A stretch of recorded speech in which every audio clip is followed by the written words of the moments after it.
Hello बच्चों, हमारा question है match the following molecules have large kinetic energy and almost zero potential energy.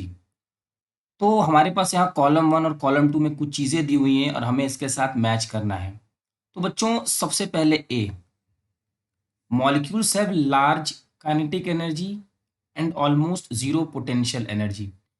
तो ये बच्चों गैस की सिचुएशन होती है। गैस क्या होता है? गैस में कि जो मॉलिक्यूल्स होते हैं, मॉलिक्यूल्स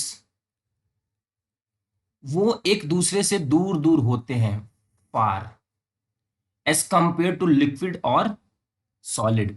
दूर दूर होने की वजह से इनकी जो मोशन होती है, मीन्स वेलोसिटी, वेलोसिटी क्या होती है या फिर स्पीड कह लीजिए, स्पीड क्या होती है? हाई होती है, क्योंकि कोलिजन कम होता है, मीन्स हाई स्पीड।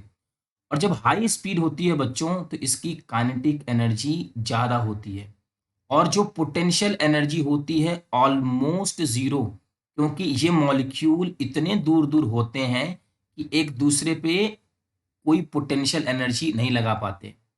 और दूसरा रीज़न है कि इन मॉलिक्यूल्स का मास बहुत कम होता है। तो बच्चों ए का आर, अब ए का आर का एक ही ऑप्शन मीन्स ये दोनों नहीं होंगे। बी ऑप्शन हमारा क्या कहता है? Molecules have kinetic energy larger than potential energy.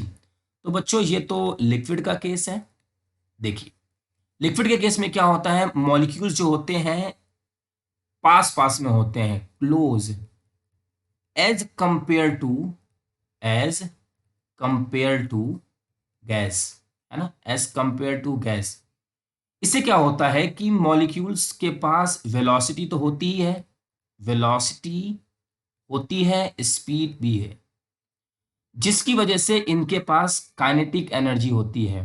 और due to closeness between molecules इनके पास बच्चों पोटेंशियल एनर्जी भी होती है, but as compare to potential energy kinetic energy ज़्यादा होती है।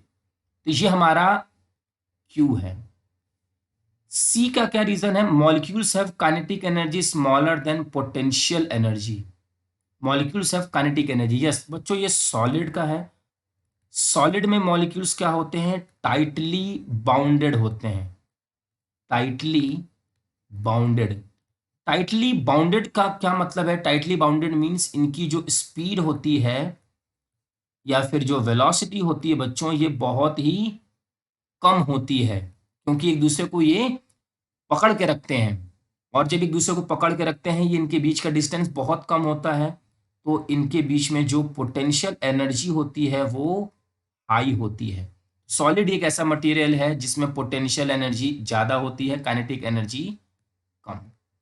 अब बच्चों ये है the, matter particles are charge ion. अब बच्चों प्लाज्मा होता क्या है? तो प्लाज्मा एक सुपर हीटेड मैटर होता है। प्लाज्मा, प्लाज्मा होता है एक सुपर हीटेड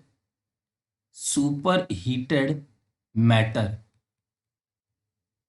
इससे क्या है, सुपर हीटेड मैटर का क्या मतलब है कि हम ये कह सकते हैं, इसको थोड़ा डिटेल में अगर हम समझें तो it is a it is a fourth state, fourth state of matter. ये फोर्थ स्टेट ऑफ मैटर का क्या मतलब है?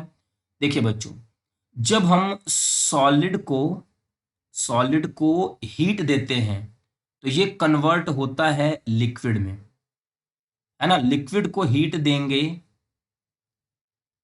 को हीट दिया जाएगा तो ये कन्वर्ट होगा गैस में। अब क्या होता है कि जब हम किसी लिक्विड को बॉईल करते हैं तो ये जो गैस में या फिर वेपर में कन्वर्ट होता है, तो इसके अंदर हमने कुछ एनर्जी को ऐड किया हुआ है।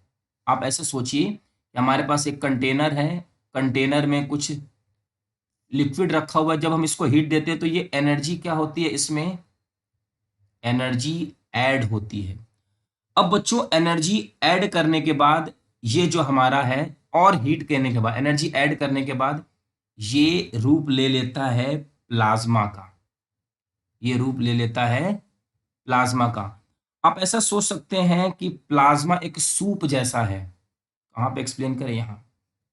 प्लाज्मा एक सूप जैसा है बच्चों, जिसके पास पॉजिटिवली चार्ज पार्टिकल होते हैं, पॉजिटिवली चार्ज पार्टिकल्स,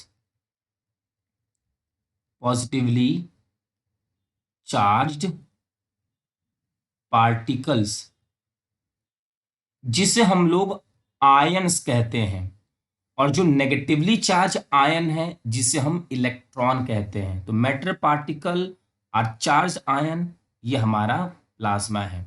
आप प्लाज्मा को इजी लैंग्वेज में समझ सकते हैं कि जब हम वेपर में और हीट को ऐड करते हैं, एनर्जी ऐड करते हैं, प्लाज्मा बनता है। प्लाज्मा में दो टाइप के चार्जेस, एक positively charge particle and negatively. Positively को आयंस कहते हैं, नेगेटिवली को इलेक्ट्रॉन्स कहते हैं। तो हमारे इस क्वेश्चन का आंसर होगा बच्चों 2। आई होप कि आपको ये क्वेश्चन अच्छे से समझ में आ गया होगा। Thank you.